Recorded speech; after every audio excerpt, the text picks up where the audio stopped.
বেঈমান কখনো অপরিচিত মানুষগুলো হয় না, খুব পরিচিত মানুষগুলোই বেঈমান হয়।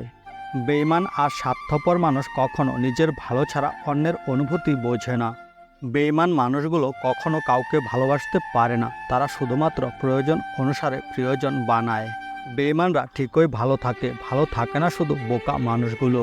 স্বপ্ন কারো সাথে বেঈমানি করে না, বেঈমানি করে স্বপ্ন দেখানো মানুষগুলো।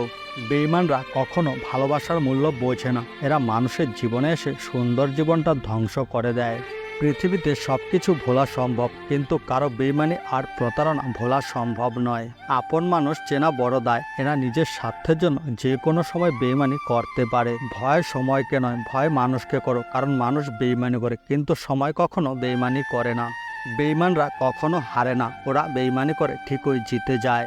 মিথ্যেবাদী বেঈমানদের আশ্চর্যজনক কিছু গুণ থাকে, এরা হাসতে হাসতে মিথ্যে বলে, আবার কাঁদতে কাঁদতে মিথ্যে বলে।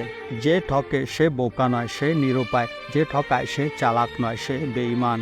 তাকে পাওয়া যাবে না যেন, শুধুমাত্র তাকে ভালোবেসে যাওয়া মানুষগুলো আর যাই হোক বেঈমান হতে পারে না। বেঈমানরা কখনো কারো বিশ্বাসের দাম দিতে জানে না, তারা কেবল অসহায় মানুষগুলোর বিশ্বাস নিয়ে খেলতে জানে। বেঈমানরা কখনো শোধরায় না, এরা শুধু প্রয়োজন অনুসারে খোলস বদলায়। আজকাল কিছু মানুষ ভালো থাকা কেড়ে নিয়ে ভালো থেকো বলে চলে যায়। ক্ষমা তাকেই করো যে ভুল করেছে, ক্ষমা তাকে করো না যে বেঈমানি করেছে। একজনকে ছেড়ে অন্যজনকে খুশি করার নাম ভালোবাসা নয়, এটা হলো বেঈমানি। সবচেয়ে বড় বেঈমান হলো মন, নিজের বুকের মধ্যে থাকে আর অন্যের জন্য কাঁদে।